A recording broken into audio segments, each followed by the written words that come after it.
తెలంగాణ ఉద్యమ వ్యాప్తికి జర్నలిస్టులు విశేషంగా కృషి చేశారని మంత్రి సీతక్క అన్నారు. జర్నలిస్టుల కుటుంబాలకు మీడియా అకాడమీ చెక్కుల పంపిణీ కార్యక్రమంలో పాల్గొన్నారు మంత్రి సీతక్క. నాంపల్లిలోని మీడియా అకాడమీ భవనంలో అమరులైన 18 మంది జర్నలిస్టుల కుటుంబ సభ్యులకు ₹1,00,000 చెక్కులను పంపిణీ చేశారు. మరణించిన జర్నలిస్టుల కుటుంబాలకు ప్రజా ప్రభుత్వం అండగా ఉంటుందని చెప్పారు. ప్రతి ఒక్కరు కూడా అంటే లంచ్ కూడా ఉంది. ప్రతి ఒక్కరు లంచ్ చేసి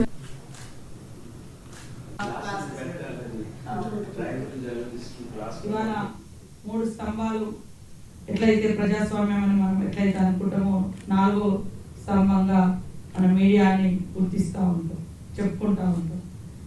మన కళ్ళ ముందు మనం చూస్తే తెలంగాణ ఉద్యమ వ్యాప్తిలో తెలంగాణ ప్రజల యొక్క ఆకాంక్షను, ఆ భావాన్ని వ్యాపింపచేయడంలో జర్నలిస్టులు యాజమాన్యం అటు ఇటు ఉన్న కింద క్షేత్రస్థాయిలో ఉన్నటువంటి సోదరులందరూ కూడా తమ ఉద్యోగం ఉంటుందా, ఊడుతుందా, పోతుందా అని ఆలోచించకుండా తాము పనిచేస్తున్నటువంటి ప్రాంతంలో, తాము జీవిస్తున్నటువంటి ప్రాంత హక్కుల కోసం భావవ్యాప్తి చేసి భావాన్ని పెద్ద ఎత్తున ముందుకు తీసుకురావచ్చు. దాంట్లో జర్నలిస్టులు ప్రముఖ పాత్ర పోషించడం జరిగింది.